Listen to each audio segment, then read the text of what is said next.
Hanggang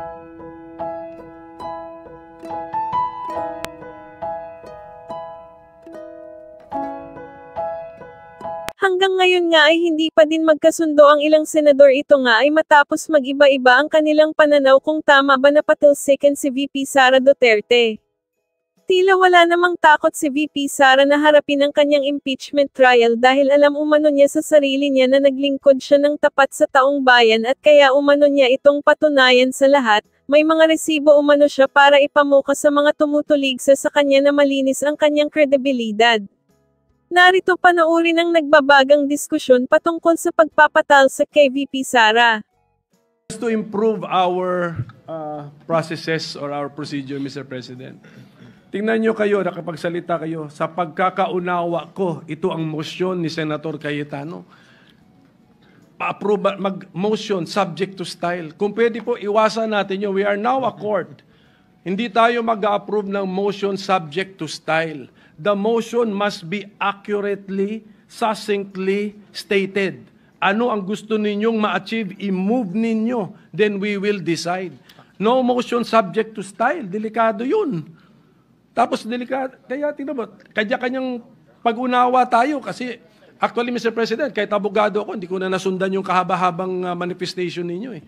Hindi ko na po nasundan yun. So, let us now state the motion as amended properly, clearly, and correctly, then let's process it in accordance with parliamentary rules of procedure. That's my suggestion, Mr. Your Honor, President. we have not yet and we are not yet acting on the motion. This is part of the discussions, given that everything is being made of record and not being discussed in the back rooms. And I think this will, if at all, enrich the records so that the people and if at all in the future they can look back to these debates and see how things have developed as it was originally proposed. Senator Villanueva, you may proceed. Thank you very much, Mr. President. And that's the main reason, Mr. President, that this representation would continue to ask the movant. And as earlier mentioned, Mr. President, we are ready to be schooled by our legal luminaries here in this August chamber because this is the first time I'm hearing the word remanding, Mr. President. And that's why I wanted to understand. Because, Mr. President, kung hindi po mai-impede ang impeachment court na ating ginagalawan ngayon in performing its constitutional duties and obligations, then I have no problems, Mr. President, in supporting the motion. And that's the main reason why I wanted to ask, Mr. President, yung tungkol din po doon sa time-bound, hanggang kailan po ito?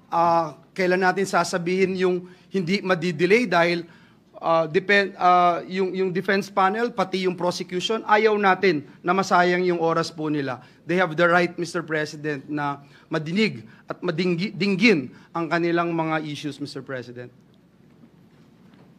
Mr. President? So if I would, I was eliciting an answer, Mr. President. Senator Judge Cayetano is recognized to answer with the indulgence of Senator Judge Ontiveros. You may proceed, sir.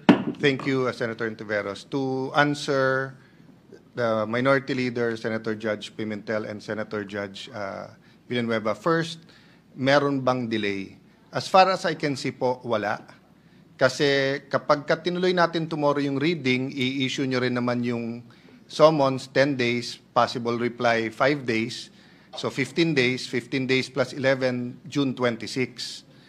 Very basic din po sa mga huwes na mas gusto nilang sila mismo nakakakita sa sagot ng mga witnesses because hindi lang yung salita ng bibig, pero yung body language o yung actions. So even if we're going to have a trial on 26, ako, sasabihin ko, 26, tapos magsususpend tayo ng 30. Magpapalit tayo, July or August tayo magpapalit ng 12. So I think it would be wiser na yung 24 na ang mag-hear talaga sa August. Bagkus, tingin ko lalong bibilis. Bakit? Because kapag ka ang issue mo, whether unconstitutional yung articles of impeachment, mahabang diskusyon yon. So by returning it to the House of Representatives, you're giving them the opportunity to make it very clear It's akin, Mr. President, to certification, to certify non-forum shopping. So sa mga korte natin, dahil bawal na kung saan-saan ka mag-file, magfa-file ka ng non-forum shopping. No, so I'll make that clear. Pasensya na, I take it very well, Minority Leader, yung sinabi mong wag subject to style. It was because I was using our two official languages, Filipino and English, in explaining. That's why subject to style. No? The last thing I want to answer is that I don't think there is anything anomalous about returning it to the House but yet issuing the summons. It's not usual, but it's not anomalous. Why? If we send it back to the House for them to certify, pinadala mo rin naman yung same articles sa defendant or sa Vice President para sagutin. So pagbalik natin ng July or August at sinabi nila hindi na sila interesado, for the record na yung sagot ng Vice President. Kung sinabing tuloy, yun din naman yung sagot. Kasi hindi po natin sinasabi na pag niremand o sinaole o binalik sa House of Representatives ay pwede nilang palitan yung articles of impeachment. Hindi nila pwedeng palitan. Yes. Ang pwede lang nilang gawin ay i-certify nga at ibigay sa atin yung circumstances para hindi na tayo mag-judicial notice, hindi na tayo magsupina. So kung nandito sa harap ko ngayon yung prosecutors at sinabi lang, walang violation to, tatanungin ko pa sila isa-isa, kailan pinail yung una? Kailan pinail yung pangalawa? Totoo bang hindi tinanggap? Totoo bang ganito? Pero pag binigay nila sa atin na certified na, no?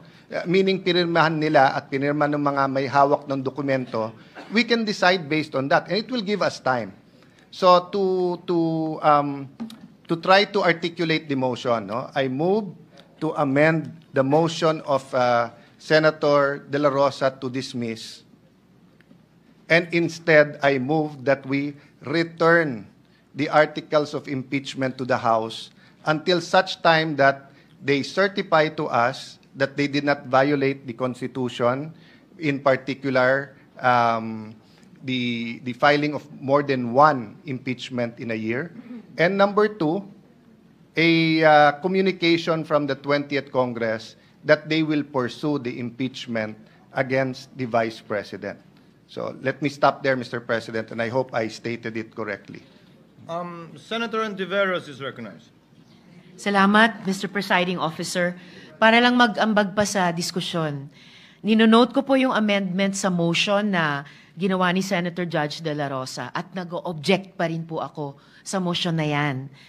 Pero una po, dun sa point ni Senator Judge De La Rosa na a motion to dismiss is inherent in the powers of every judicial or quasi-judicial body.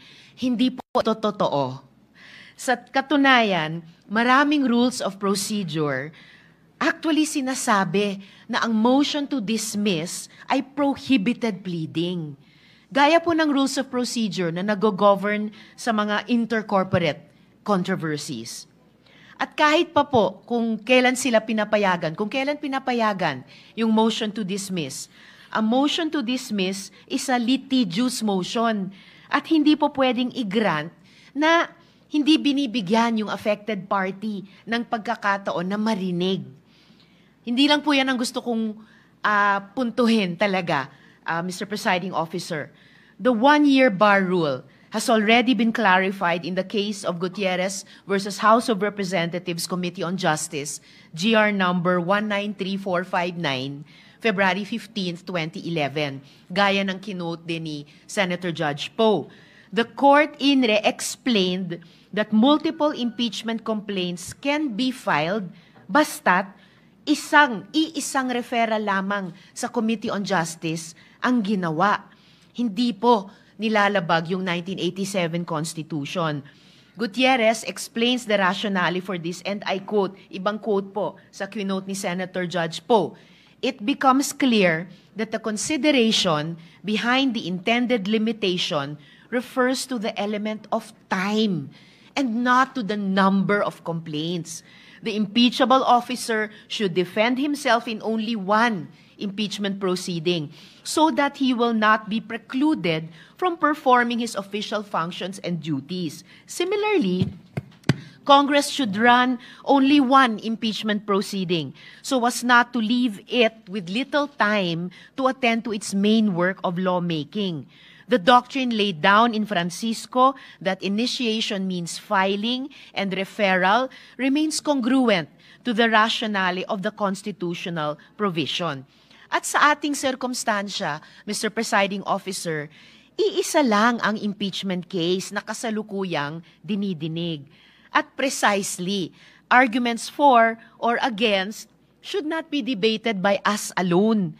Kaya nga po't inuulit ko yung posisyon ko na respetuhin natin ang due process at bigyan yung parties ng oportunidad madinig at oras, panahon, isumite yung comments sa isyung ito. Sa totoo lang po, ang proper pleading ay motion to quash, pero hindi naman po ito ginagawa ng Senator Judge. Ito po ay fina-file ng defense. Pareho sa Estrada, impeachment, at Corona, impeachment. Motions to quash were filed by the defense before the impeachment trials. Yung prosecution sa mga kasong iyon ay binigyan ng oportunidad na mag-oppose. At pagkatapos ng lahat ng iyan, ang impeachment courts ay dinismiss yung motions to quash on the basis of presumption of regularity and parliamentary courtesy. Mr. Presiding Officer, kesyo motion to dismiss o motion to remand, isa lang po yan. O motion to return, iisa lang po iyang lahat. It is an effective termination of the impeachment. That's it. Salamat po, Mr. Presiding Officer. Before recognizing Senator Judges Bato, Tolentino, and Gatchalian, Chair would like to respond in the hope of giving clarity to some of the points raised by Senator Judge Ontiveros. The Chair agrees that this is with the point that an order should be made for them to submit compliance. And the Chair views this motion as having that effect. Because as the Chair said earlier, the Presiding Officer said earlier, this will not and does not constitute a dismissal because afterwards, after we settle this issue, and I think Senator Judge Cayetano also clarified that, the same is true with Senator Judge Villanueva, this is in no way a dismissal because we will be issuing summons after this, as stated by the Chair already earlier. I think it would be a mischaracterization as to the intent of the court that is the desired effect. The desired effect or the effect of this would be for orders to be issued to the House of Representatives to comply with the 2 points raised by Senator Cayetano and for the issuance of summons to proceed thereafter. Hence, that proves that this is not a dismissal in any shape, size, or form. Senator Tolentino is recognized. Mr. President, Mr. Presiding Officer, just for the record, I heard something about the lack of precedent relative to dismissal. Noong pong nakaraang taon, nagkaroon po ng impeachment case si Secretary Alejandro Mayorkas ng U.S. Department of Homeland Security. Case was dismissed without holding a full trial, Mr. President. So marami pong sinasite na instances dito sa U.S. Senate, pero that's the latest, Mr. President. No full trial conducted. Voting was done along party lines with a score of 51-49, and Secretary Mayorkas of the U.S. Department of Homeland Security's case, he was acquitted. Just for the record, Mr. President. Senator Dismiss. Judge Gatchalian, thereafter, Senator Judge De La Rosa. You may proceed, sir. Thank you, Mr. Presiding Officer. Mr. Presiding Officer, una-una, papasalamat po kay Senator Judge Alan Cayetano sa napakalinaw niyang eksplanasyon kanina. At marami ho siyang sinabing punto na intindihan ho natin. Pero Mr. Presiding Officer, sa pagkaintindi ko, kung hindi naman po makakadelay ang pagre-remand, bakit hindi na lang ho natin ituloy yung trial proper at doon na ho natin pag-usapan ho to? Ako ho, hindi naman ako nag-o-object sa remand. No? Hindi rin ako nag-o-object sa dismiss kung maganda po yung argumento. Pero nakikita ko ilalabas rin ho to ng defense team sa kanilang presentation. At dito ho natin makikita mabuti yung ebidensya, yung argumento, at maririnig rin ho natin sa kabila, sa prosecution team, kung ano yung kanilang argumento. Dahil kung ito ay ibabalik ho natin by remanding, I'm sure isa-certify rin ho nila na ito ay constitutionally sound. No? So doon na lang ho natin sana pakinggan sa trial proper dahil magkakaroon ho tayo ng oportunidad na tanungin ho sila. Magkakaroon ho tayo ng oportunidad na diretsang matanong ho sila at kausapin. Kaya nakikita ko ho na by entering into this trial proper, mas magiging transparent, mas magiging fair, at higit sa lahat, ang due process ho, ma-exercise ho natin. Pero naintindihan ko po yung explanation ho ni Senator Judge Alan Cayetano. Pero para sa akin po, ulitin ko, ito po para sa akin ay premature na pag-usapan ho ngayon dahil hindi pa ho natin nakikita yung dokumento. At mas maganda ho na mabigyan po ng oportunidad both sides, the prosecution and the defense, na ipakita yung kanilang mga argumento. Maraming salamat, Mr. President. Thank you. After Senator Bato, may the presiding officer suggest that we proceed to a vote, given that we have adequately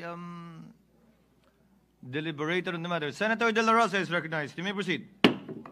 Correct, Mr. President. That is what I am about to manifest before this August chamber. That so much explanations and discussions and debates have been made. Can we please divide the House in order to rule on my motion, Mr. President? Senator, before acting on the motion of Senator Judge De La Rosa, Senator Judge Pimentel, you may proceed, sir. Yes, Mr. President. So, meron na palang properly stated motion. Medyo mahaba-haba din yun. And, Senator Cayetano, I believe, stated it earlier. yes, the word is return. So, sabi ko nga, kung ang synonym ng forthwith ay immediate, may synonym din po ang dismiss. Yan po ay remand at saka return. Lalo na kung makita natin that the return is not necessary to achieve the goals of the Senate President. Let's just do what the Supreme Court does when it has a case. Let's issue an advisory. Okay.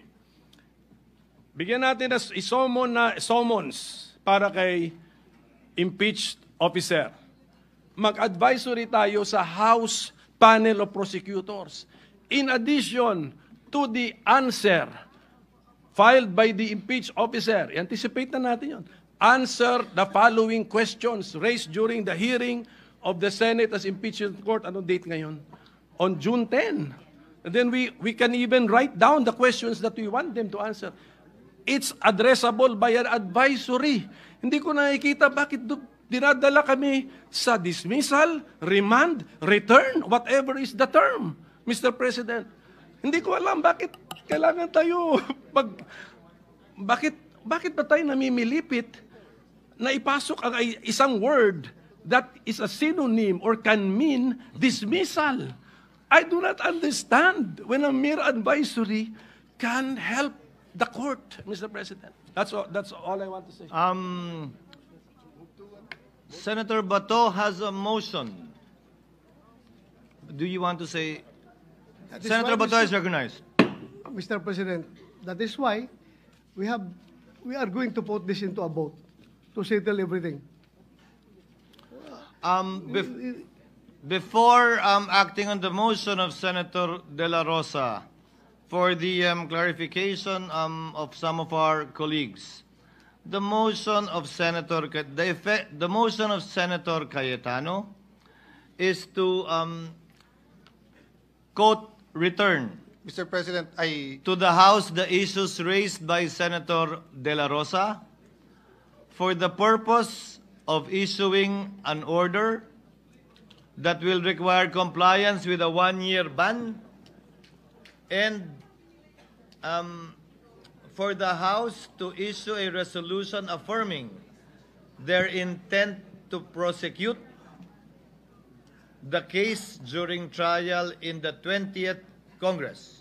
and for the record, Mr. President, I changed the word remand to return, a non-legal term, to make it plain. So it is in no means a dismissal, Mr. President. Kung dismissal din lang, bumalik tayo sa original na Your Honor, just to emphasize that it isn't, and just to answer Senator Win na why remand, because the original motion was to dismiss, and I understand why they want it to dismiss. This is a compromise that I feel is both practical and idealistic, Mr. President, in my view, Mr. President. Again, this will not constitute a dismissal, Senator Judge Pimentel, because as the presiding officer said earlier, we will be issuing summons. Why this use vote. dangerous words, Mr. President? At saka yung pag-restate mo, ang layo na sa return the issues, ang sinabi mo. Wala ko narinig yun. Please, That's why, Mr. President, ganito na lang gawin natin. Mahaba-haba rin yung supposed to be accurately, clearly stated motion. Can we write it down? Can we flash it? Para makita na natin yung fixed wording. Because I never heard return the issues. Ngayon ko lang narinig sa presiding officer. Kaya magulo, sobrang gulo, Mr. President. Can we have the Honorable Cayetano restate the motion? Do you want it printed, Coco? Mr. President, I don't think magulo dun sa pabor magulo dun sa hindi pabor. Because I restated it already, Mr. President. Whether we use the word remand, whether we use the word return, there is nothing in the Constitution, in our rules, given not only the point na sui generis ang classification ng ating court, yung time na final, yung ating gagawin, this will actually expedite everything. If you map it out, Mr. President, kung anong mangyayari, mas bibilis pa nga dito. Kaya sa akin, Mr. President, bago magbago ang isip ni Senator Bato, we've clarified as much as it can be clarified. So maybe we can just vote on it, Mr. President. There is a motion made by Senator Bato, amended by Mr. Senator President, before you Cayetano. continue, can I invoke Rule 14? So kung may motion, all motions, etc., or any senator shall require it, they shall be committed to writing. Mr. President, I am requiring that it be committed to writing and flashed on the screen para makita natin the details of the motion, Mr. President. Mr. President, can they type it as I narrate it? Then we can edit it together. Then may I remind everyone that we're already in the period of voting, so it cannot be interrupted anymore. But no, it's in good. Nagtawag na siya. But we will follow. Tama yung motion mo, Mr. Minority Leader. So we will narrate it and so that it will be typewritten. Can the Secretariat coordinate with Senator Cayetano now while I recognize Senator Judge Binay? What is the pleasure of Senator Judge Binay? Just one clarificatory question, Mr. Yes, Presiding Your Honor. Justice. Ano ho ang mangyayari dun sa complaint kung hindi tanggapin ng House yung pagsoli natin? Hindi po natin, ulitin ko po, hindi po sinosoli yung complaint in the stricted sense of the word dahil nga po, pagkatapos natin pagbotohan to, ano man na mangyari, mag-i-issue po tayo ng summons para pasagutin. Ang pagkakaunawa ko sa layuning ito na kinaklarify na ngayon ay para utusan ng Kamara na magsumite ng paliwanag at compliance sa mga katanungan na ipinukol kanina ng ilang senator judges. Hindi po ito dismissal. Let Mr. us Presiding disabuse the minds not only of the public but of the senator judges too, that this is tantamount to a dismissal in any shape, size, or form. It is not. And that is not the understanding of the presiding officer as well. Pero, Mr. Presiding Justice, di ba ang Tagalog po ng return ay isole? Intayin po natin i-clarify. Pero pinapaliwanag ko nga po, Ang pagkakaunawa ko at sinagot ng movant ay hindi yan dismissal.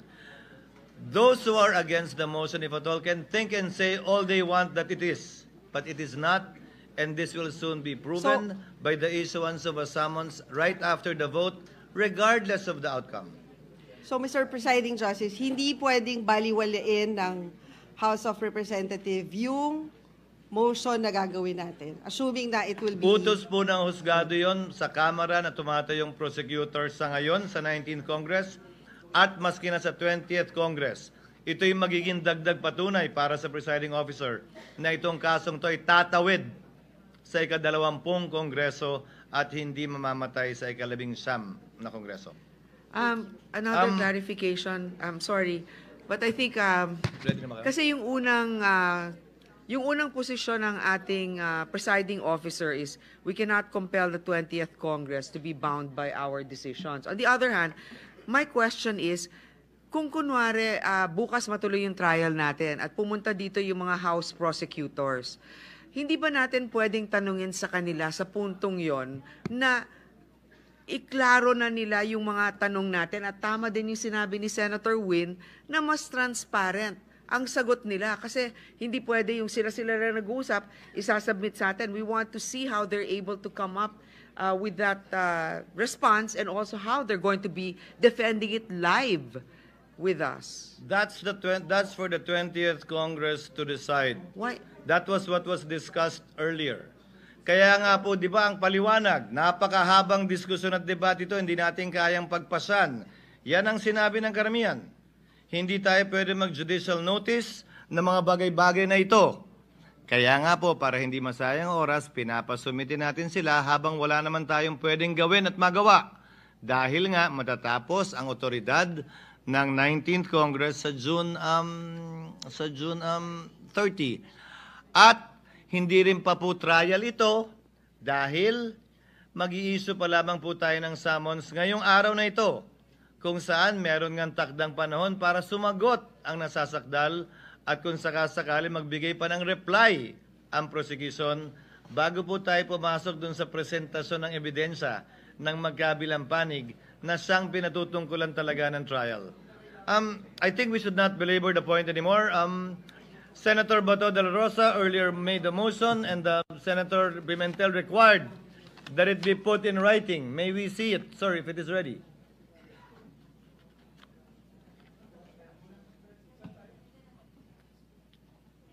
Lalabas, it should come out in the screen. Ready po ba ready? Ano ka ready na sabi niyo?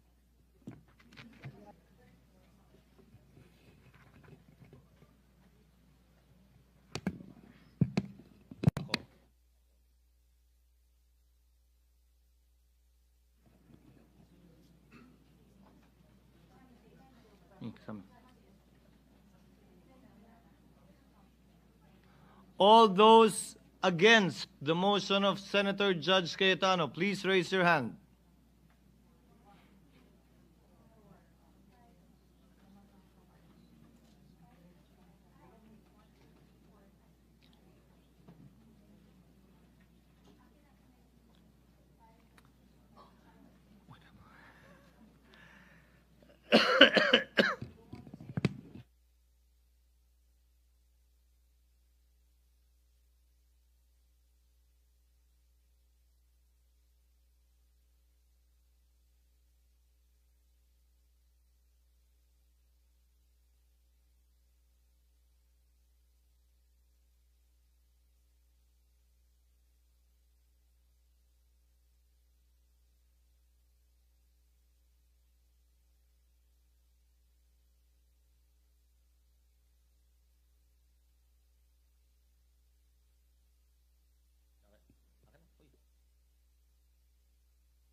May we get the results?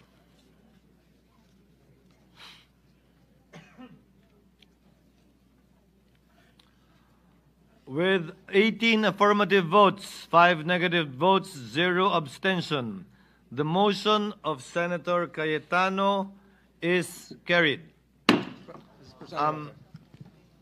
What is the pleasure of Senator Judge Tolentino? Mr. President, my affirmative vote is subject to my qualifying continuing firm stand that the acts of the 19th Congress's impeachment trial court cannot be carried over to the 20th Congress. It has reference to the number 2 paragraph of the amended Senator Judge Cayetano's motion, amending Senator De La Rosa's motion. Please have the said be part of the records of this trial court. Naniniwala po ako na hindi po talaga pwede at dapat tumawid. Salamat po, Mr. Presiding Officer. Duly noted and entered into the records, Senator Estrada. Senator Judge Estrada, you may proceed, sir. Thank you, Mr. President. Mr. President, having previously served 2 terms in the Senate and participated in an impeachment proceeding in the past, I can confidently say that I am no longer inexperienced when it comes to handling matters related to the impeachment process. Mr. President, Mr. Presiding Officer, personally, malalim po ang hugot ko sa issue ng impeachment dahil minsan ang pinagdaanan namin ito ng aming pamilya. Nang ma-impeach ang aking ama, si dating Pangulong Joseph Estrada, noong panahon ng panunungkulan niya, hindi siya nabigyan ng patas na paglilitis dahil naudlot ito bunsod ng pag-walk out ng mga miyembro ng prosecution panel sa kalagitnaan ng isinasagawang pagdinig noon ng Senado. And the rest, as they say, is history. That's why I feel strongly about following each step in the Constitution.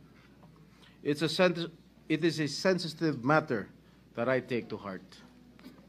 Mr. President, Mr. Presiding Officer, I vote in favor of remanding the impeachment complaint to the House of Representatives in full adherence to the provisions laid down in our Constitution.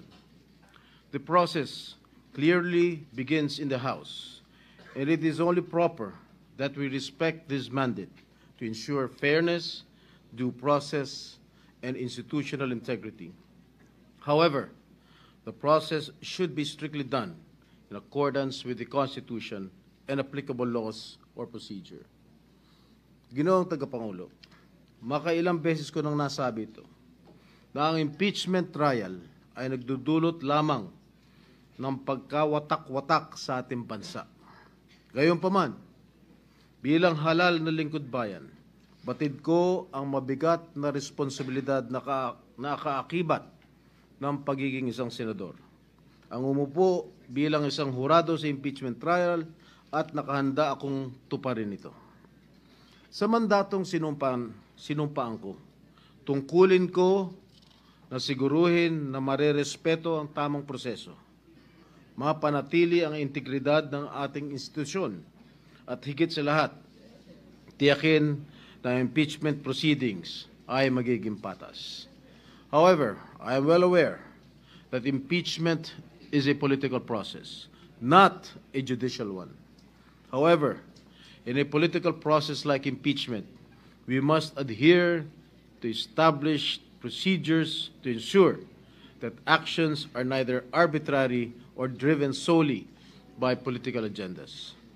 Mr. Presiding Officer, after hearing the positions articulated by some of our colleagues, I too am convinced that the matter of the impeachment complaint should be remanded to the House of Representatives. Thank you, Mr. Presiding Officer. Noted and entered into the record, Senator Judge De La Rosa. Thereafter, Senator Judge Padilla, and thereafter, ladies first, Senator Judge Marcos, and then Senator Judge Gatchalian, in that order. You may proceed, sir. Mr. President, Mr. Presiding Officer, just a short manifestation. With all due respect to the Presiding Officer, may this humble representation request the presiding officer to refer this motion as motion of Senator Bato de la Rosa as amended by Senator Cayetano. Because the way you said it, Mr. President, this is the proposal of Senator Cayetano only. I am already forgotten. So I just would like to manifest that, please. Don't forget me, Mr. President. Noted and entered into Mr. the Presiding records. Officer. Senator Padilla. You may proceed, sir. Maraming salamat po, aming tagapangulong pinunong hukom. Gusto ko lamang pong lagay sa talaan ng ating bulwagan na ako po ay katulad ni Senator Tolentino ay naniniwala po na hindi na po dapat tumawid pa sa susunod na Kongreso ang impeachment. Yun lamang po. Maraming salamat po. Thank you, Senator Judge Padilla. With the indulgence of Senator Judge Marcos and Gatchalian, the chair would like to insert in between the manifestations or explanations of vote from the members of the minority. So, Senator Ontiveros, would you like to make your manifestation? Thereafter, Senator Judge Marcos. You may proceed, ma'am. Salamat po, Mr. Presiding Officer. I strenuously vote no to the motion. The wording of the approved motion introduces unnecessary ambiguity to the already politically charged proceedings. Ang return po ay pagsauli o pagbalik. Sa usapin ng judiciary, nire-remand ang kaso pabalik sa lower court for further proceedings. Kaya po, I cannot accept this kind of wording. It is dangerous and disingenuous, particularly when the rules of court have suppletory application. The same purpose could have been achieved by merely asking the House prosecutors to file a compliance and clarify certain issues. Wala pong remand o return sa konstitusyon. Ang obligasyon natin, try and decide. Isa po itong kabalintunaan, Mr. Presiding Officer. Noted and entered into the record, Senator Judge Marcos. You may proceed, ma'am. Yes, maraming salamat sa ating presiding officer. Sang-ayon po ako sa motion ni Senator Judge De La Rosa at Senator Judge Cayetano, basta't maliwanag na ititigil ang proseso hanggat di natutupad ang dalawang kondisyon na sinaad ng ating amendment. Ang sabi, accountability? Accountability ba talaga? May dalawang SKL ako dyan. Una, SKL, share ko lang. Share ko lang na si VP Inday Sara ay sinampahan ng kaso sa Komisyon ng Audit, ang COA, sinampahan ng kaso sa Supreme Court, sinampahan ng kaso sa iba't iba pang korte, sinampahan ng kaso ng Department of Justice, pati na rin ng PNP, at sinampahan ng kaso ng disbarment. At kanina lamang, may panibagong isasampang 612 million na namang confidential fund ng OVP at ng Department of Education. Walang tigil na kaso.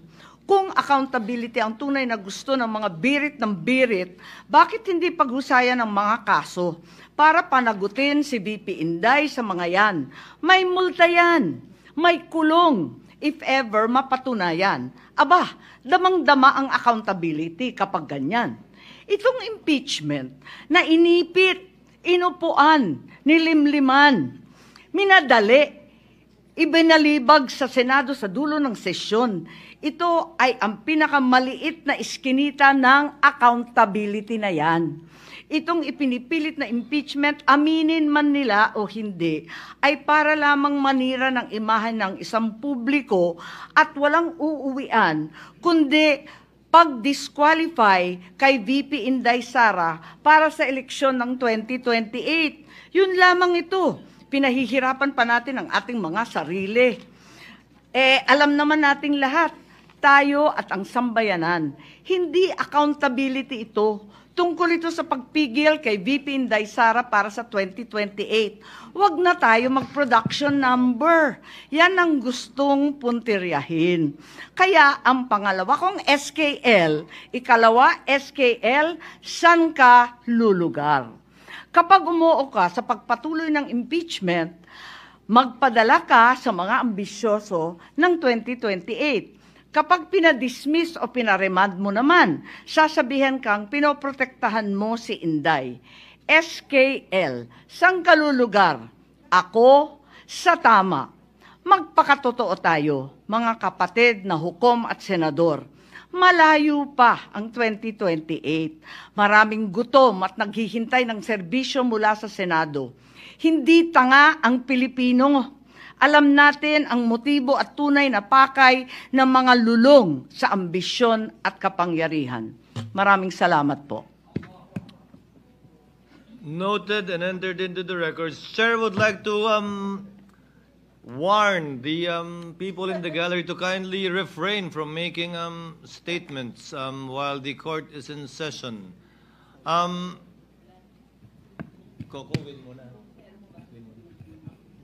Senator Judge Gatchalian is recognized. Maraming salamat. Thank you very much, Mr. Presiding Officer.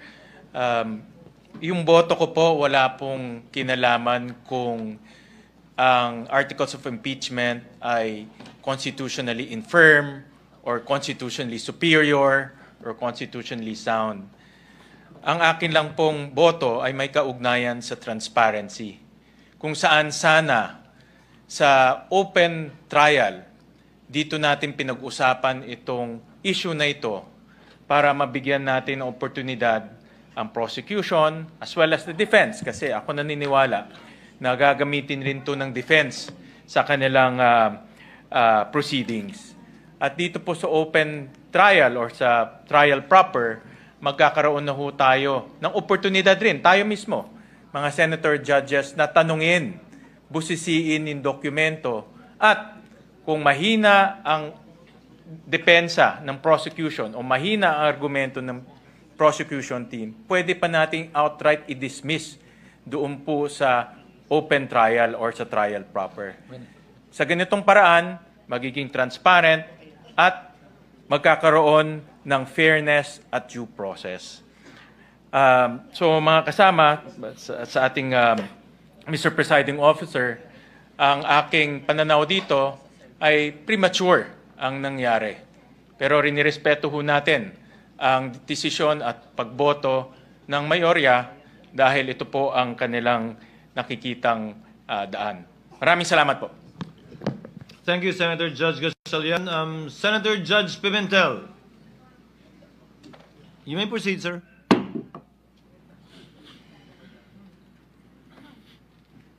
Just a very brief explanation of vote, Mr. President. So, I voted no to the motion because it clearly contains dangerous language susceptible to a lot of interpretations, Mr. President. Kita naman natin sa explanation of vote ng ating mga kasama, suspend lang palang gusto, return ang ginamit. Return na nga ang ginamit, remand ang explanation.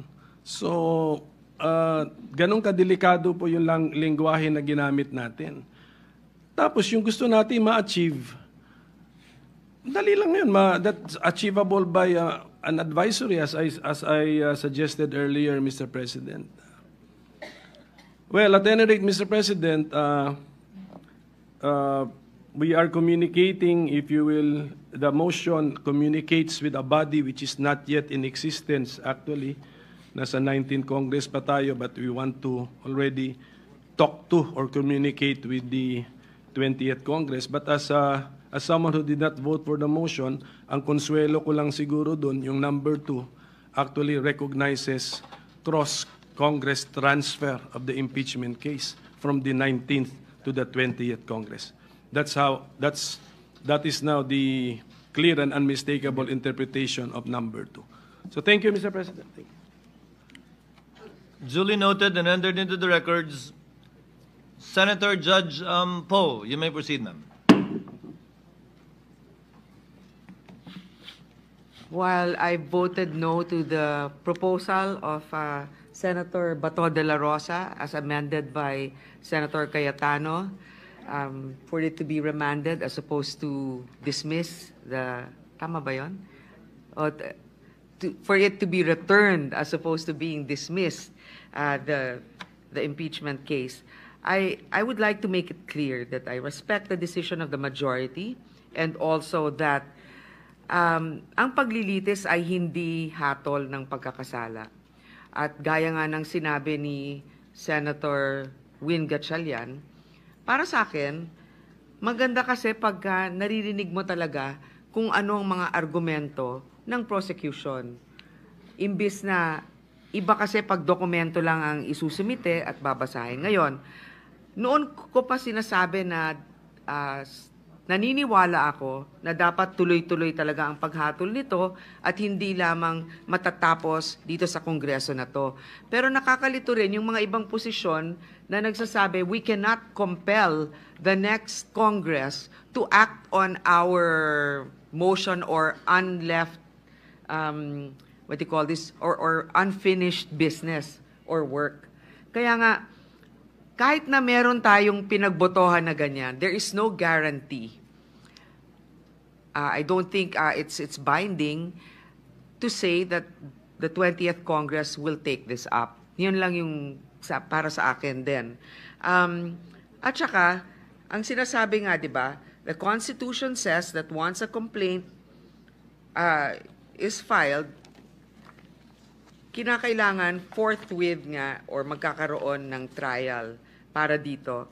So ang iniisip ko lang, 19th Congress and what our mandate is to actually hold a trial. Ngayon, sinasabi ng ating officer or presiding officer, sinasabi ng ating presiding officer na tuloy-tuloy pa naman ang summons nito. Magpapadala ng summons. So siguro ang tanong ko para malinawan, magpapadala tayo, unang-una, return to the House. Kung sumagot sila bukas, na may sagot na sila, tapos pinadala natin yung summons, after 10 days, may dapat sila sumagot, so napadala dito sa atin. Tapos sabihin ng prosecution, ng House, we don't need 5 days to prepare. We're already ready. Kunyari, after 10 days. So after 10 days from whenever, so that's still before still before June 30. Will we proceed with this trial, Mr. Presiding Officer? The chair reserves the right later on to also explain his vote. The lady's in the process of explaining her vote, and she may proceed. Okay. So I guess this is explanation of vote cannot be a hybrid of a question as well. But again, I will put forth that question because that's also one of the reasons why I couldn't really agree with the decision to return it to the House, because these are all the other questions that I feel were not addressed by the resolution that was just passed. So that's all, Mr. Presiding Officer. Thank you for the opportunity. Senator Judge can make that inquiry and maybe responded to by the presiding officer or any member after we finish the explanations of vote by the Senator Judges. What is the pleasure of Senator Judge Tolentino? Mr. Presiding Officer, a few days ago, this representation filed a Senate Resolution 1637, which has yet to be referred either to the Committee on Rules or to this plenary or to this impeachment court, calling for an expedited trial, calendar trial, Mr. President. Would the actions taken by the impeachment court today to clarify and set the record straight, Mr. President, mean that the same has been denied, Mr. President? Very much like the question of Senator Judge Poe. The court can address that after all of the Senator Judges shall have explained their votes, so that we can set this aside already. Yes. Any other member who wishes to explain their vote? Thank you, Mr. Presiding Officer. This representation just expects a ruling from the presiding officer. Thank you. At the proper time, the senator judge can make a motion with respect to the published proposed calendar before the impeachment court, but no such motion is pending yet for the chair, the presiding officer, to make a ruling on.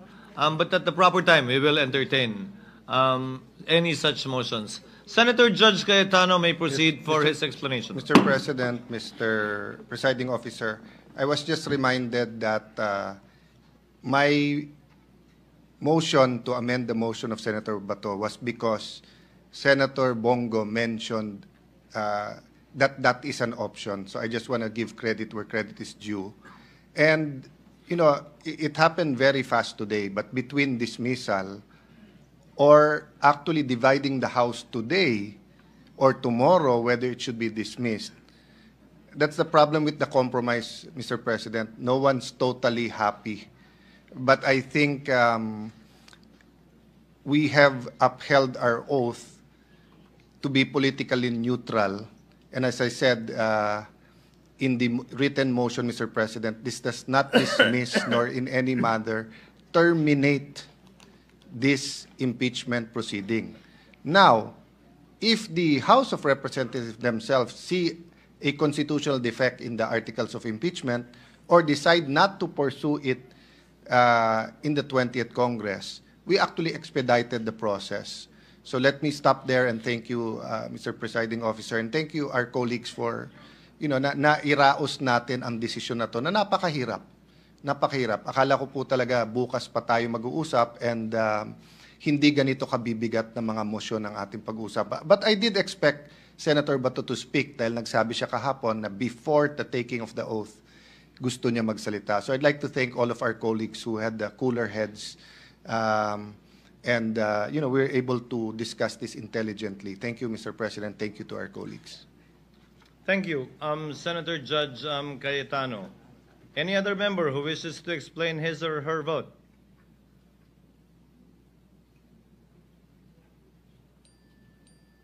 Chair would like to make of record a few words regarding the just finished vote then. The presiding officer would like to thank the members of the Senate Impeachment Court, as stated by Senator Cayetano, for being able to engage in a lively discourse that enriched not only the records of the Senate, but also the debate that is going on even beyond the halls of this chamber.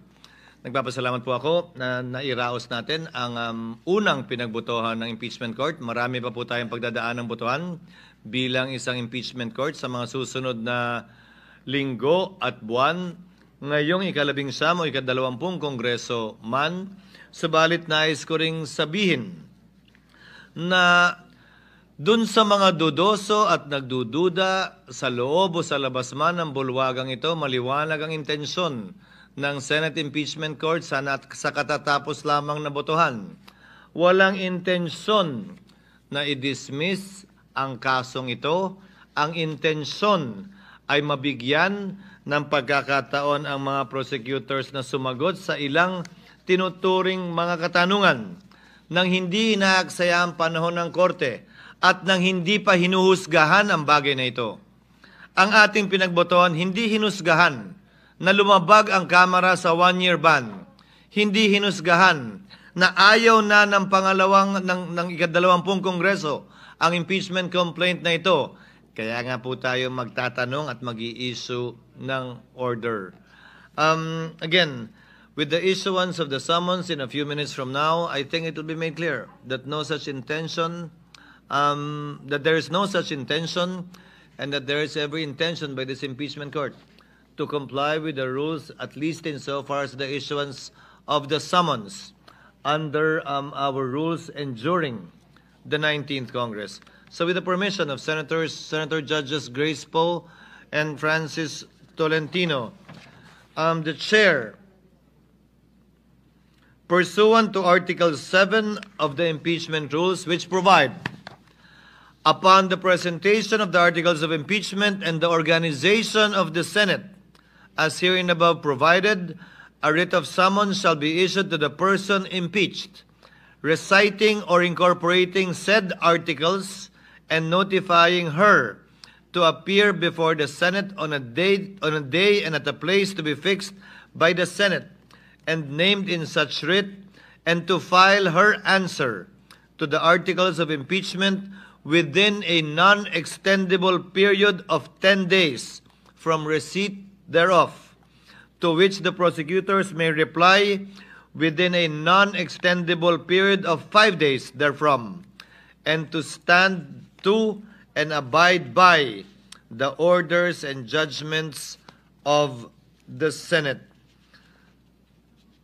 The court, therefore, having been organized and the articles of impeachment having been referred thereto, hereby issues the writ of summons to Vice President Sara Zimmerman Duterte, who is directed to file her answer within a non-extendable period of 10 days from receipt of the summons and a copy of the complaint, pursuant to Article 7 of the impeachment rules.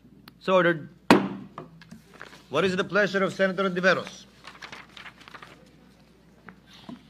May I seek clarification from the presiding officer? The lady may proceed.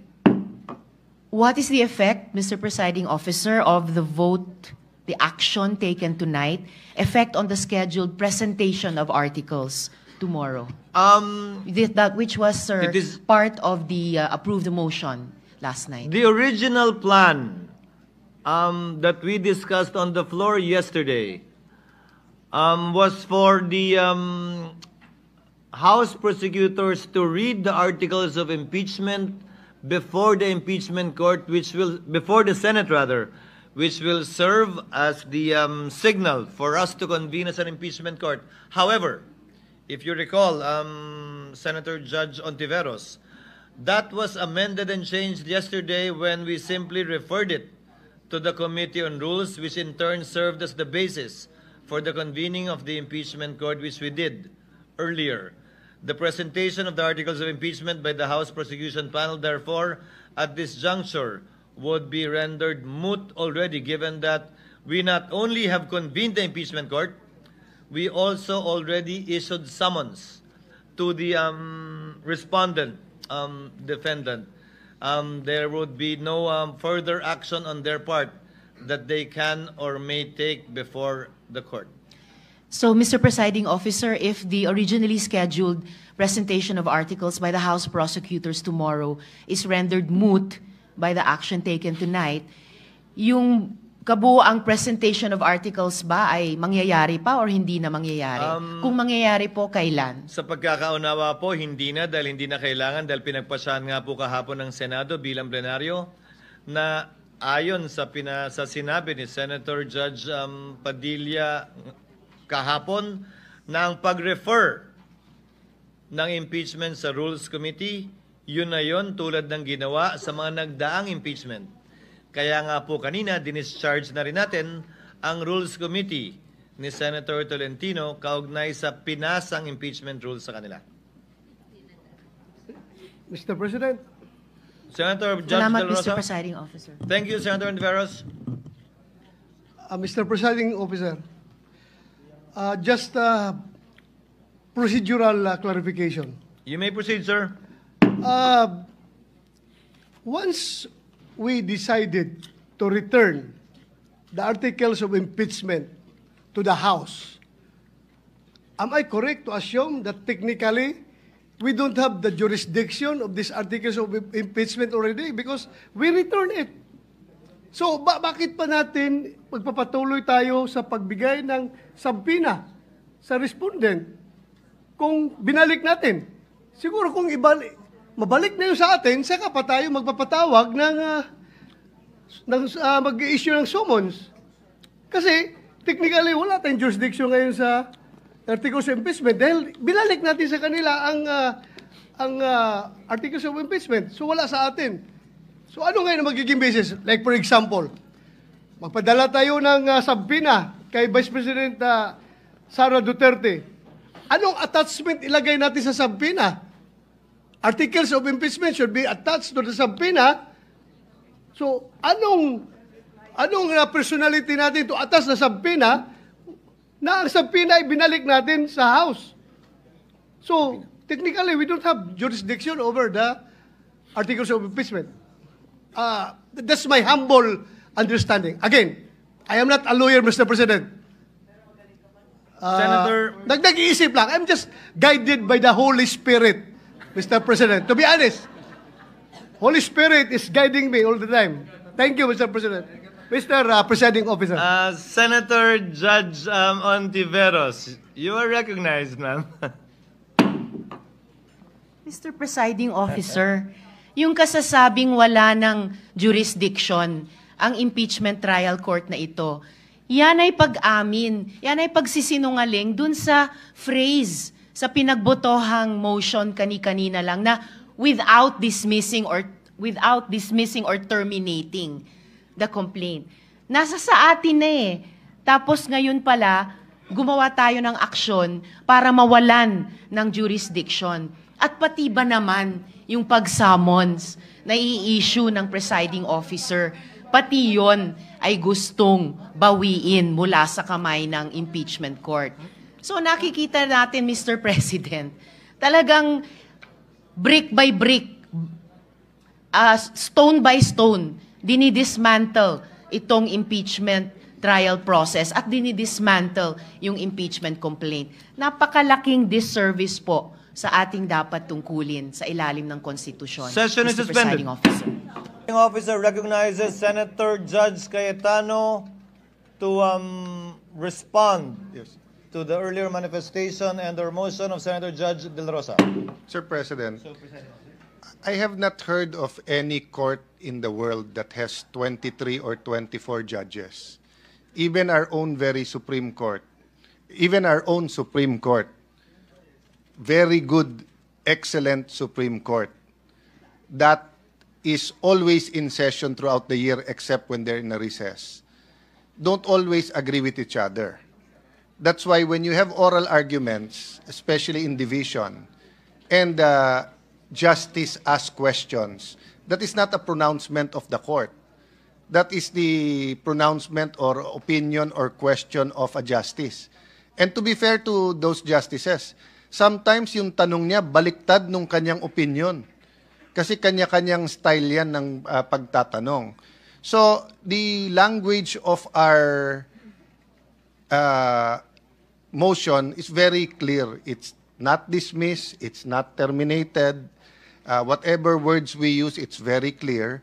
Having said that, Mr. President, I did not object a while ago to the issuance of summons. One, because it's in the rules.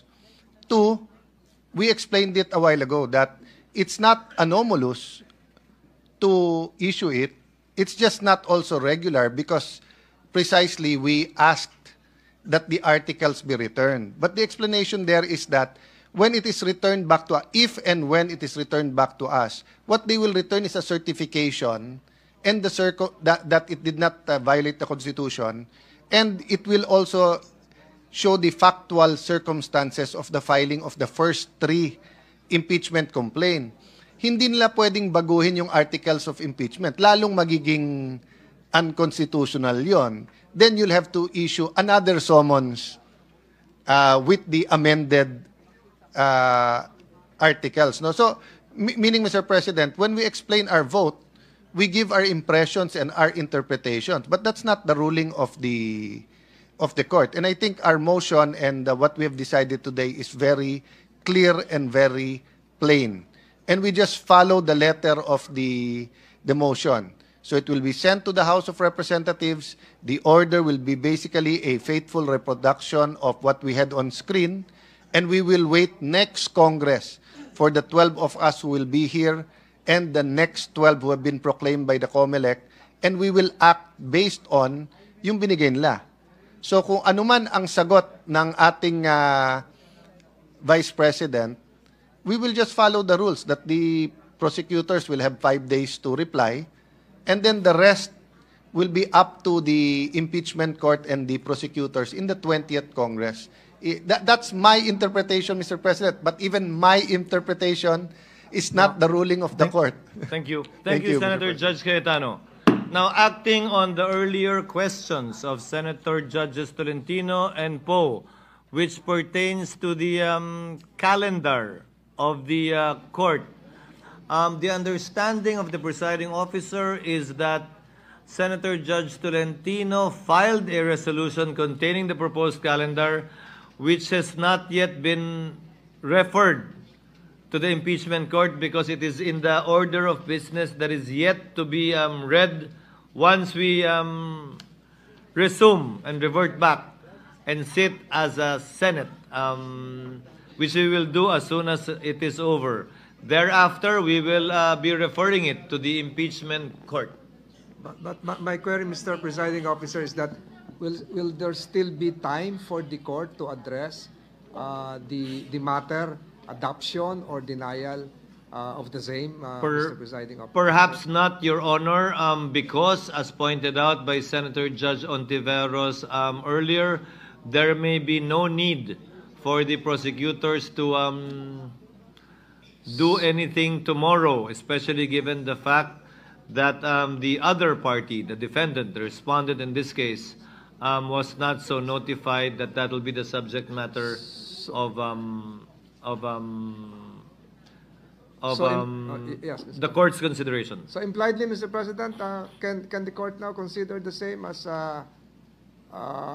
moot, quote unquote, or denied, Mr. Presiding Officer? Just for the record. Can we use the word archived after it shall have been referred to the impeachment court? The intention of this representation, Judge, Mr. President, is to have the same reflected in the records of the trial court, Mr. President. Then the chair so orders that after it shall have been referred to the impeachment court, that the same shall form part of the records of the impeachment court. But that has to be done in plenary, with the Senate not acting anymore as an impeachment court. Thank you, Mr. Presiding Officer. Senator Judge Ontiveros, ma'am. You may proceed, ma'am. Mr. Presiding Officer, I just want to respectfully correct what the good presiding officer stated earlier. This representation definitely did not say that there's nothing anymore for the prosecutors to do in tomorrow response to the query of the day. Honorable Senator Judge Ontiveros. Yes, Mr. So President. clarified. Thank you, Mr. Presiding Officer, rather, because it was the presiding officer who said that the presentation of articles tomorrow, as originally approved in the motion yesterday, would be rendered moot. But Let the record that is not so at reflect all that. my desired or ideal scenario, Mr. Presiding Officer. Salamat po. Let the record so reflect that it was in response to the query of Senator Judge Ontiveros. Hearing is suspended. To the Senate President's designation of Senate conferees to the Conference Committee on the Disagreeing Provisions of Senate Bill number 2868 and House Bill number 10987. These are both anti-POGO bills. So move, Mr. President. Any objection? Hearing none, motion is approved. Chair hereby designates the following as chairman and members of the Senate panel on the Bicameral Conference Committee on the Disagreeing Provisions of Senate Bill number 2868 as follows. Senator Win Gatchalian, chairman, Senator Risa Ontiveros, Senator Pia Cayetano, Senator Joel Villanueva, and Senator Grace Poe as members. So ordered. Majority Voter Leader. Mr. President, I move that we proceed to the Senate President's designation of Senate conferees to the Conference Committee on the Disagreeing Provisions of Senate Bill number 2982, the Bill on the Fiscal Autonomy Act of the Judicial Branch of Government, and House Bill number 11358, the Bill on the Judiciary Fiscal Autonomy Act. So move, Mr. President. Is there any objection? There being none, motion is approved. Following members are hereby designated as Senate conferees to the Conference Committee on the Disagreeing Provisions of Senate Bill number 2892 and House Bill number 11358 as follows. Senator Aquilino Coco Pimentel III as chairperson, the Senate President, and Senator Raffy Tulfo as members thereof. So ordered. Majority Leader. Mr. President, I move that we adjourn the session until 3 o'clock in the afternoon of Wednesday, June 11, 2025. Any objection? Hearing none. Session is adjourned until 3 o'clock in the afternoon of Wednesday, June 11, 2025. Thank you and good evening. Good sponsor, Mr. President.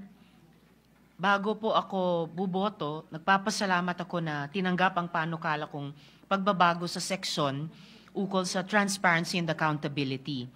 Malaking bagay kung isa sa batas ito sa kabila ng makailang ulit na kabiguan, magkaroon ng Freedom of Information Law sa ating bansa.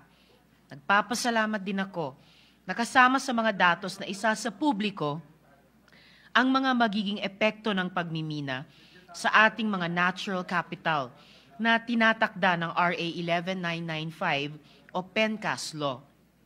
Gayunpaman, ikinalulungkot ko na hindi na isama ang dalawa kong rekomendasyon. Una, ang pagdagdag sa royalty na nauukol sa mga katutubo, kapalit ng pahintulot nila na magmina sa lupang ninuno o ancestral domain. Isinulong ko na gawing sahig o floor ang 2%, subalit ginawang ceiling o bubong ito para sa mga makukuha ng mga katutubong nagmamay-ari sa lupang ninuno. Tinatayang 790 million pesos ang royalty na natanggap ng mga katutubo noong 2023. 1% lamang ito sa halaga ng mineral na nilalabas sa kanilang mga ancestral domain. Maliit na halaga na, nababawasan pa dahil binubuwisan ng gobyerno ng income tax ang royalties na tinatanggap ng mga katutubo. Pangalawa, ang panukalang export tax. Tinutulak ko ito hindi lamang sa karagdagang buwis, subalit dahil sa kinakailangang pananalapi upang mapondohan ang isang National Industrialization Program na aking sinusulong sa Alternative Minerals Management Bill. At pangatlo, totoong meron nakukuhang royalty ang Mines and Geosciences Bureau, ngunit ito'y limitado lamang sa mga mineral reservations. Binababaan pa mula sa 5% at ngayon 3% na lamang sa BICAM version. Malaking bahagi nito'y masasabing reimbursement o bayad lamang para sa nagastos na ng pamahalaan sa pagtuklas ng mga mineral. Sa mga kadahilanang ito, Mr. President and good sponsor, ikanululungkot ko na boboto akong no sa mining fiscal tax regime bill. Salamat, Mr. Noted President. and entered into the records. Majority Floor Leader. Mr. President, we are in receipt. We have not yet acted on the motion. Yes, I'm sorry, Okay. Mr. President. Mr. President, there is a move here to ratify the disagreeing provisions, the conference committee reported the disagreeing provisions of the Mining Act, and let the text of the joint explanation be deemed spread into the records of the chamber. So move, Mr. President. Any objection? Hearing none, motion is approved. The conference committee report on the disagreeing provisions of Senate Bill number 2826 and House Bill number 8937 is hereby approved and ratified. Majority Floor Leader. Mr. President, we are in receipt of the conference committee report on the disagreeing provisions of Senate Bill number 2899 and House Bill number 9293, the bills on the landmark Philippine Nuclear Energy Safety Act.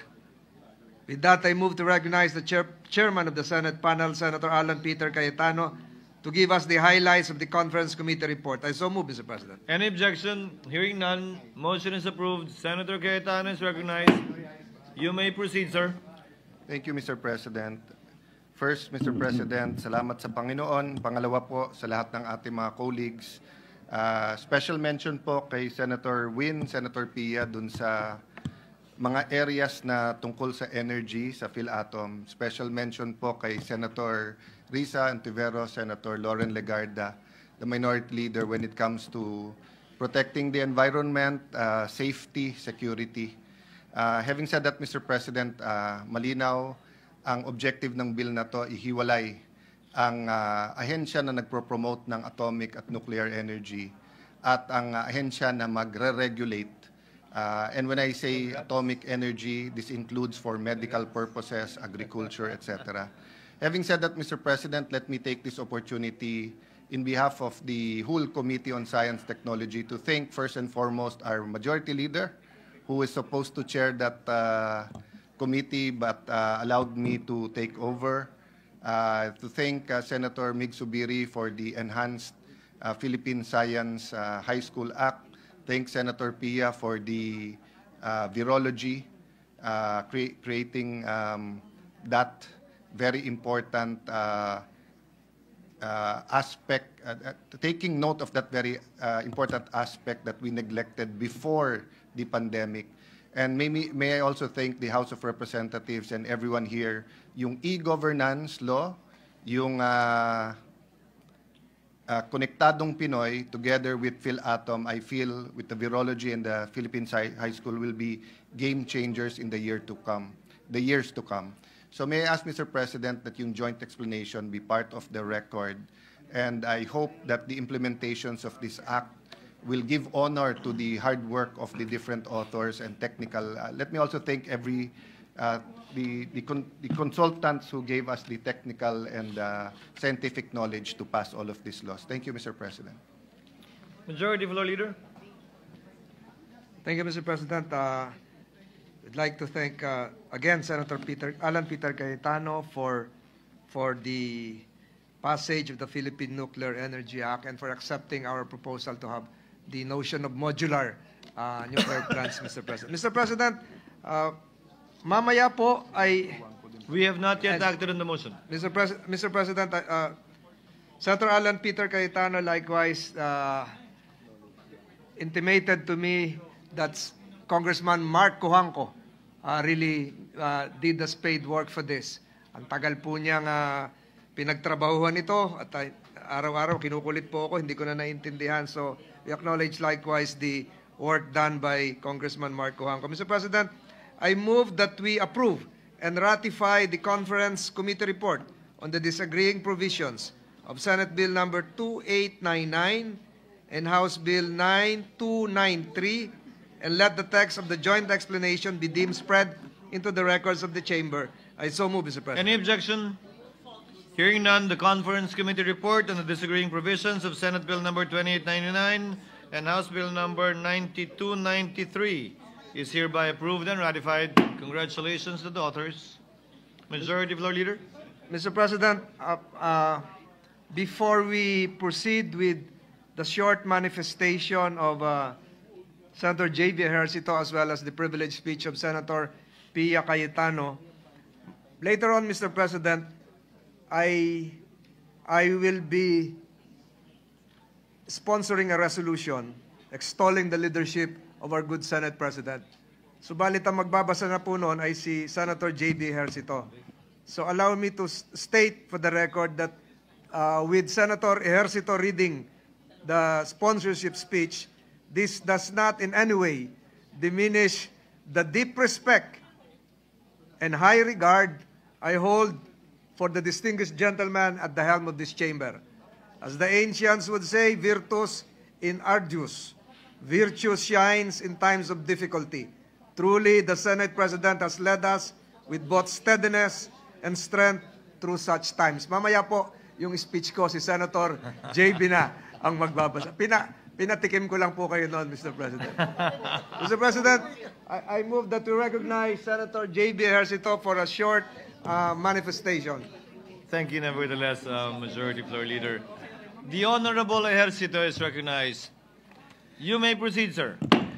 Good afternoon, Mr. President, dear colleagues. This is just a short manifestation.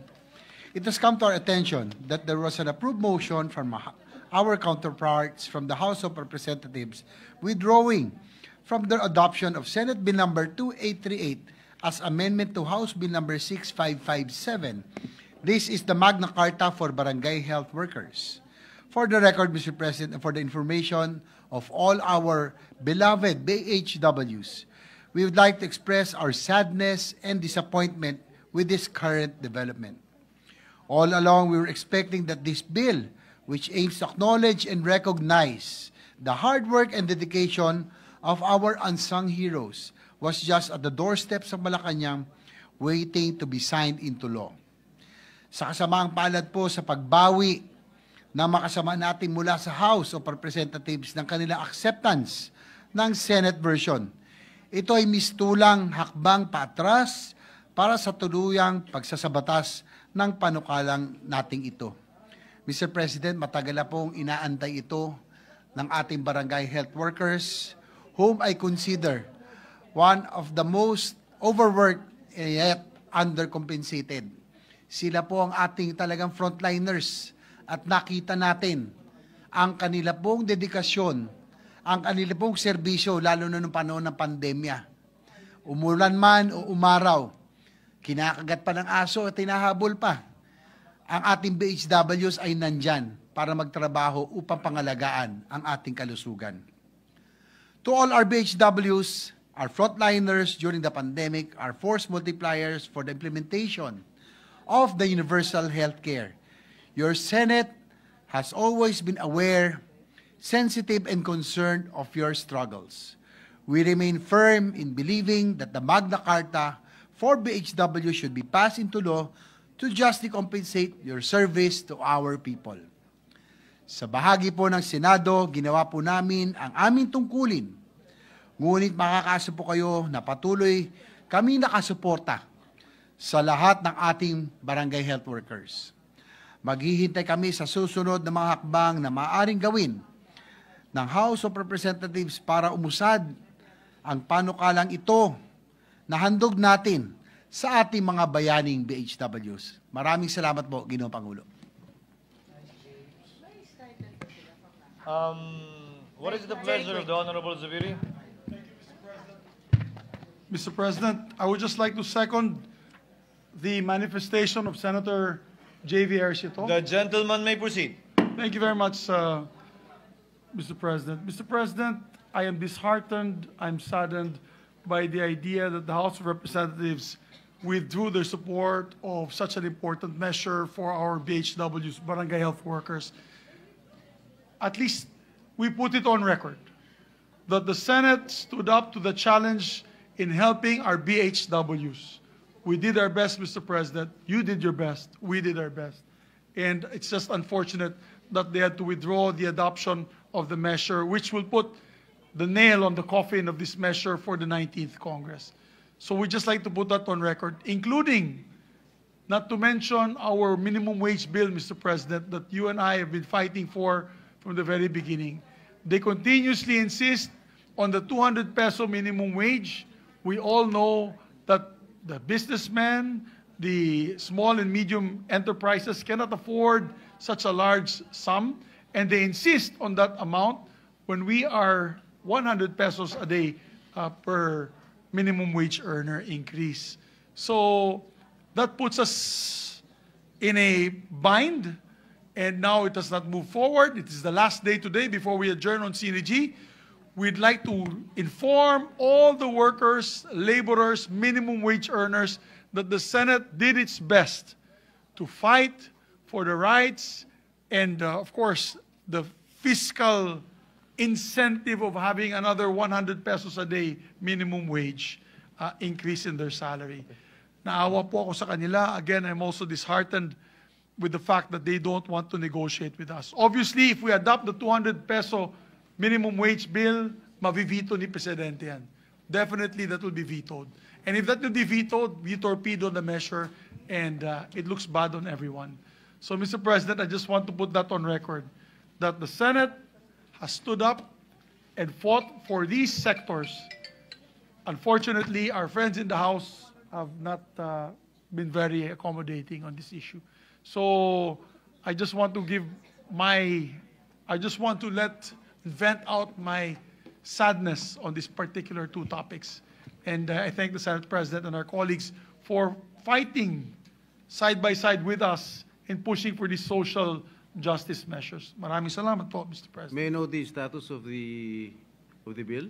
As member of the BICAM, the sponsors here, I believe that they don't want to discuss anything unless we adopt the 200 pesos per day, which we all know the businessman cannot afford. Yeah, please.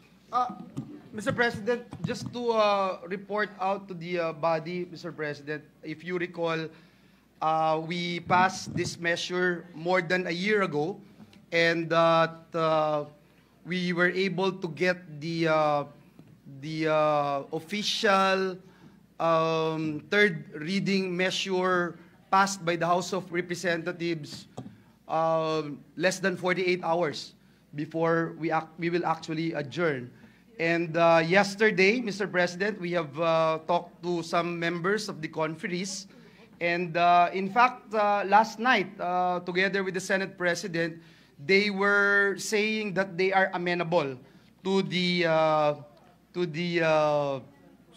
Senate version, to adopting the Senate version. And so we thought that it's going to happen, but unfortunately, even this morning, I got some calls from the members of the media asking me to react on the letter sent by this representation yesterday morning appealing that our version be adopted.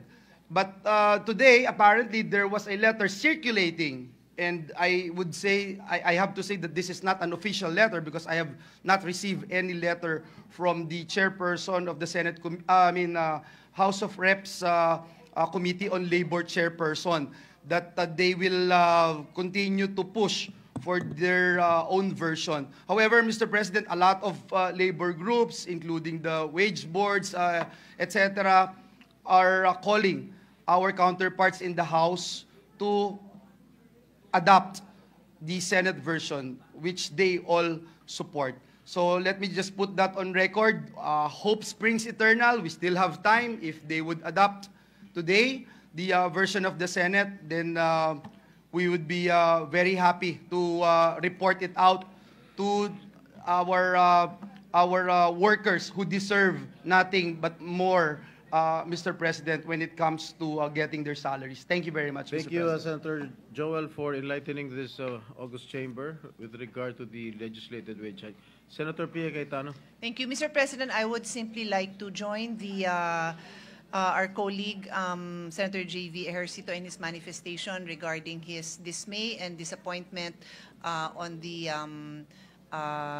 what transpired and what the fate of the Barangay Health Magna Carta for Barangay Health Workers bill is. That's all. Thank you. Mr. President, my dear colleagues, our Senate staff, our Senate Secretariat, our guests, my Commander-in-Chief is also here, our dear countrymen. Magandang gabi po sa inyo lahat. I am about to deliver my valedictory speech. This is one perk of being a senator which I would relish the most. My father was the valedictorian of all his classes throughout his academic life, from elementary, high school, college, and even up to College of Law. I was never a valedictorian, but I still get to deliver a valedictory speech. Swerte ko naman. Sabi ng ating konstitusyon, sovereignty resides in the people and all government authority emanates from them. I have been blessed by God and the Filipino people with the opportunity to hold a high government position. These 13+ years I have spent as a senator in the service of the Filipino people have been the most fulfilling years of my life. This is an opportunity and an experience not given to many. I am very grateful to the universe for this. Who would have predicted or who would have thought that this would happen to an introvert person like me?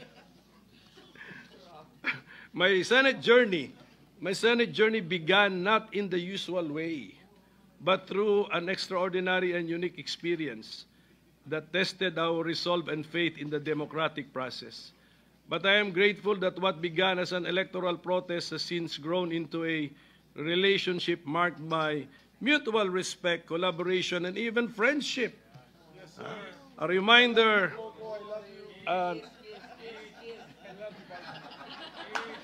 kumpare pa.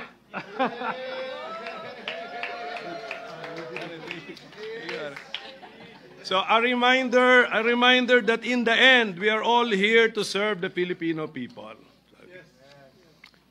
So let me go back to the decision which allowed me to be part of this chamber, Mr. President. Siguro nalimutan na nila, pero hindi ko po nalilimutan. Yung mga senador who voted to allow me to sit in the Senate in my protest way back in August 11, 2011. Pia Cayetano. So, hindi ko nalilimutan yun, Pia. So thank you very much. Bong, baka nalimutan mo na, but you were part of it. Thank you very much, Bong. And of course, returning Senator Kiko Pangilinan and former Senator Greg Onasan and Sonny Trillanes, and also Lito Lapid was a member of the set. And I just want to make it of record, Mr. President, the justices from the Supreme Court who made possible my stint as a senator, then Senior Associate Justice, the chairman of the set, Antonio Carpio, Associate Justice Teresita Leonardo de Castro, and Associate Justice Arturo Brion. So this chapter in my life, while unconventional, set the tone for the kind of public service I aspired to offer. One rooted in truth and justice, constitutionalism, rule of law, and the unwavering dedication to serve the people's interest. Napansin nga ni Senator Risa Ontiveros, because this is our last day, so I'm about to end my tenure as a senator. Sabi niya, ang bookends ng political life mo, andito si Comelec sa umpisa, andito pa rin si Comelec sa dulo. So, because, if you remember, my dear colleagues, last December 11, 2024, you were already congratulating me. Oh, but that was 6 months ago. So 6 months later, hindi pa rin tapos ang issue na yon. So I hope nagdilang anghel kayo nung 6 months ago, Mr. President. In 2016, this chamber entrusted me with the honor of being Senate President, a role previously held by my father, Senate President Nene Pimentel. Can I reveal, Ma'am Lauren, can I reveal that ikaw may kasalanan nito? Yes, wala po akong ambisyon. Ako po'y tinawagan ni Senator Lauren at sinabihan na, mag-ambisyon ka maging Senate President. Okay, so for 22 months, I endeavored to uphold my vision of a Philippine society which is just and fair, which saves and shares, scientific, peaceful, educated, healthy, democratic, and which is most of all happy and free with overflowing love of God and country. So passing a law is a collective effort. So together, all of us, during my time as Senate President, we started or passed landmark measures. Free tuition, free irrigation, the wage increases for public servants, the doubling of the base pay of military and uniform personnel, free public Wi-Fi, and extended the validity of passports and driver's licenses, care of Senator Grace po, the Bangsamoro Organic Act, MIGS sa'yo to, which is the effort of MIGS Subiri, the universal access to quality tertiary education, the train law, especially that aspect which lowered personal income tax rates, the ease of doing business, Mental Health Act, to name a few. I would also like to thank all of you for helping me pass or for designating me to be the sponsor or co-sponsor of many other laws involving creation of courts, the NBI Modernization Act, the Estate Tax Amnesty Law, the Retail Trade Liberalization Amendments, the creation of the Department of Migrant Workers, sa'yo to, Joel, the Creative Industries Development Act and the Centenarians Act, both laws with the help of IME, the Government Procurement Reform Act, the Archipelagic Sea Lanes Act with the help of TOL, among others. One of the great privileges of serving in this chamber has been meeting and learning from some of the finest minds in our country's political and legislative history. I am grateful to have learned from their wisdom and, of course, from your wisdom, my dear colleagues, and your wit and your statesmanship. My time as minority leader has been most fulfilling too.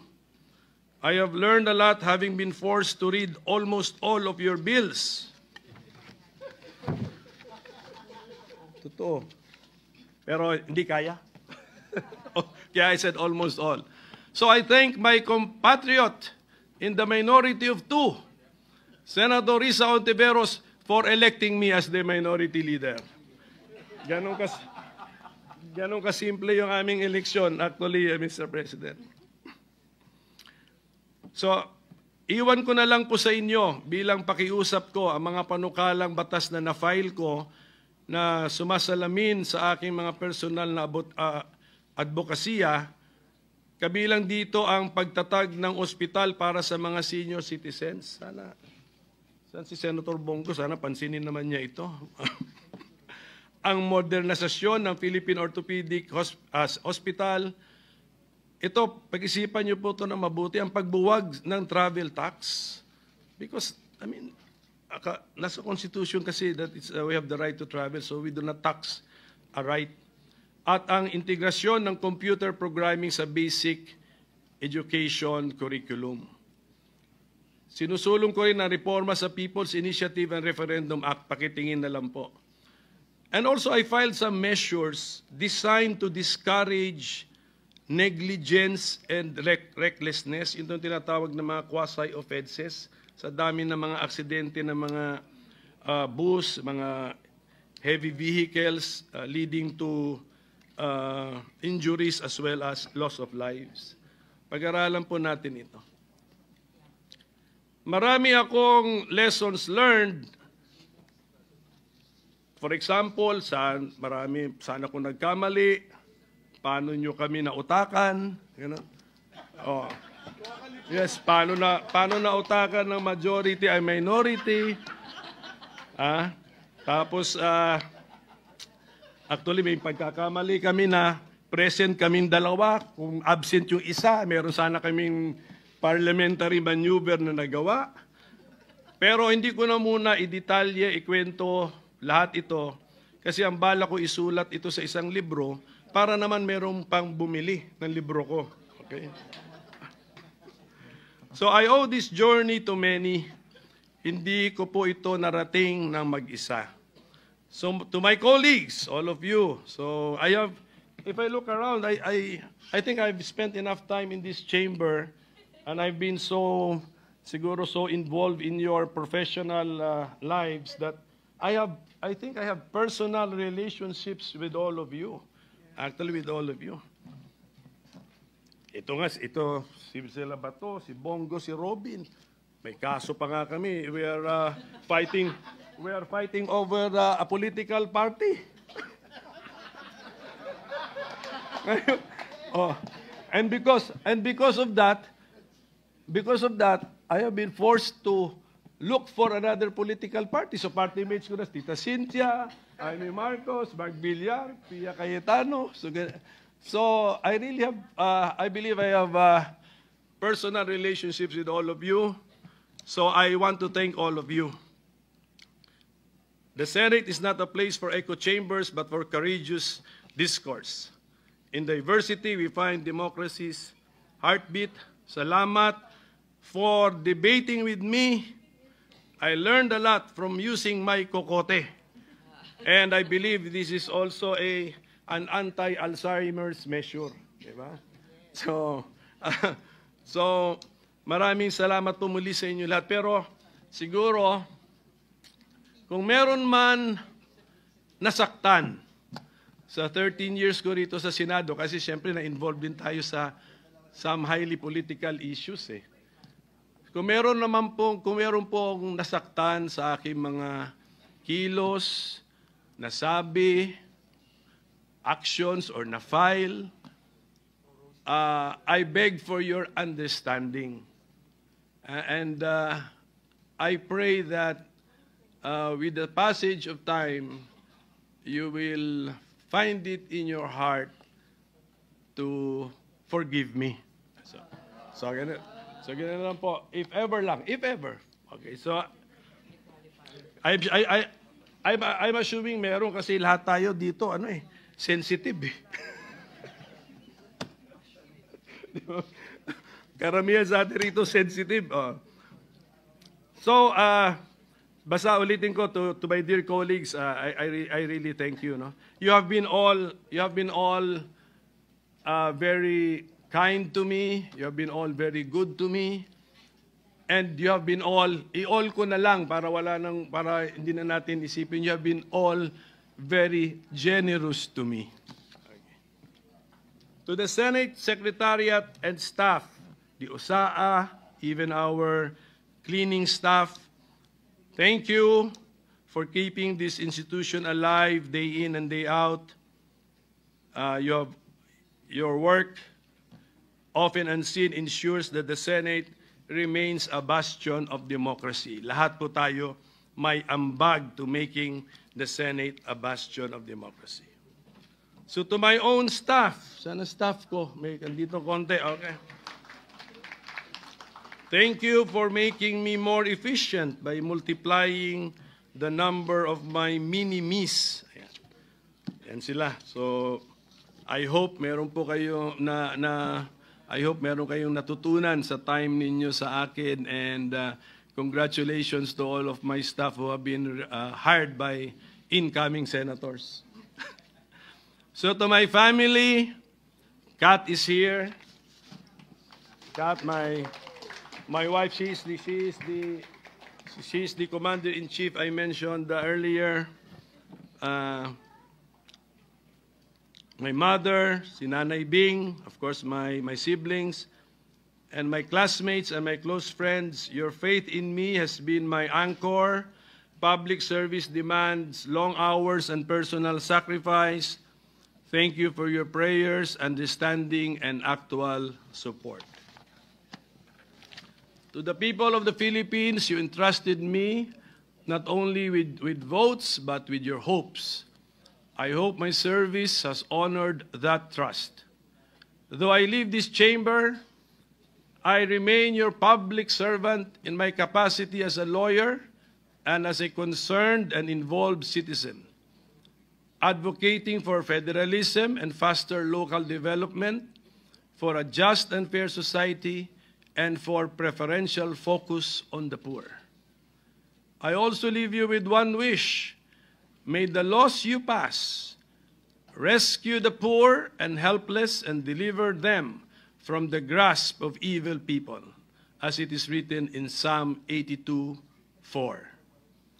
I leave carrying with me the lessons from this chamber, the friendships I have made, and the love I have deepened for this country. Public office is borrowed time, and my time here, though ending, will always remain a chapter I will cherish. It has been the honor of my life to serve you as Senator of the Republic of the Philippines. Maraming salamat po sa sambayanang Pilipinas.